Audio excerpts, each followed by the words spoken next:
Definisi kaidah hukum. Kaidah hukum adalah peraturan-peraturan yang dibuat oleh badan pihak berwenang, bersifat mengikat, dan bertujuan untuk mengatur tingkah laku manusia dalam kehidupan bermasyarakat. Tujuannya adalah untuk menciptakan keadilan, ketertiban, dan pedoman yang jelas, serta ditegakkan secara hukum. Kaidah hukum memiliki 3 jenis. Yang pertama ada imperatif. Kaidah ini memberikan perintah orang untuk berbuat sesuatu yang apabila tidak ditaati akan mendapatkan sanksi. Contohnya membayar pajak. Yang kedua ada prohibitif. Kaidah ini melarang seseorang untuk berbuat sesuatu. Pelanggaran yang dikenakan yaitu berupa hukuman pidana atau perdata.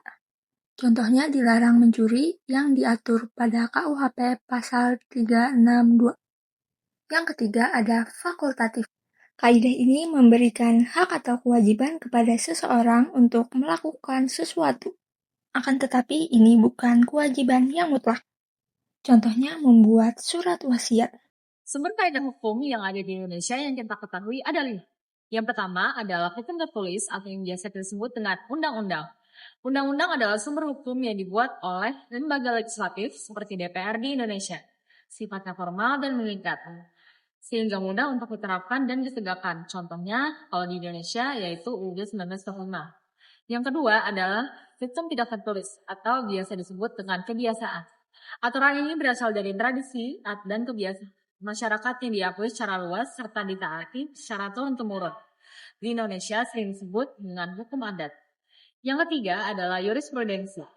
Jurisprudensi adalah keputusan hakim yang terlebih dahulu berasal dari pengadilan dan dijadikan pedoman oleh hakim lain dalam menyelesaikan kasus serupa. Contohnya seperti putusan Mahkamah Konstitusi Indonesia yang menjadi pedoman hukum. Yang keempat ada traktat. Traktat adalah perjanjian internasional antar negara. Di Indonesia, perjanjian seperti Konvensi Hak Asasi Manusia atau HAM oleh PBB harus selaras dengan hukum nasional.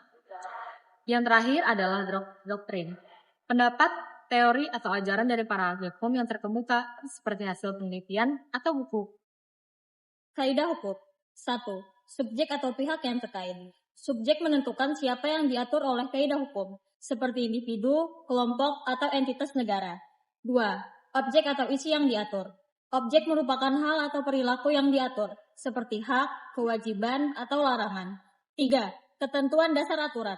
Ketentuan dasar aturan berisi perintah, larangan, atau izin yang menjadi inti kaidah, termasuk kondisi standarnya. 4. Sanksi.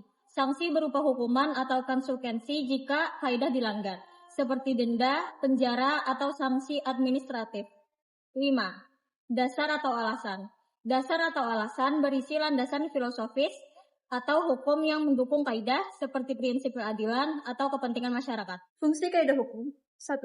Fungsi regulatif. Kaidah hukum berfungsi untuk mengatur hubungan antar individu, menjaga ketertiban, dan mencegah konflik. 2. Fungsi integratif.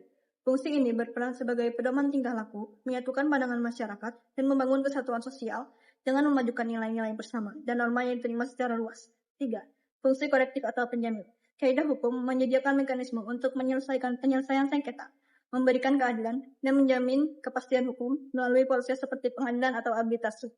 Penerapan kaidah hukum. Yang pertama, penerapan kaidah hukum dalam perilaku warga negara. Ini berarti bagaimana aturan hukum diterapkan dalam perilaku sehari-hari oleh warga negara. Ini melibatkan kepatuhan terhadap hukum seperti mematuhi lalu lintas, membayar pajak, atau menghormati hak orang lain. 2. Penerapan kaidah hukum oleh aparat penegak hukum ini mengacu pada bagaimana pejabat penegak hukum seperti polisi, jaksa, dan hakim menerapkan hukum. Ini termasuk penegakan hukum, penangkapan, pengadilan, dan hukuman. Yang ketiga, penerapan kaidah hukum melalui asas-asas hukum. Asas-asas hukum adalah prinsip-prinsip dasar yang menjadi dasar interpretasi dan penerapan kaidah hukum, seperti keadilan, justice, kesetaraan di hadapan hukum, equality before the law, dan supremasi hukum, rule of law. Penerapannya berarti menggunakan asas-asas ini untuk memastikan bahwa hukum diterapkan secara adil, konsisten, dan manusiawi, bukan hanya berdasarkan huruf hukum semata.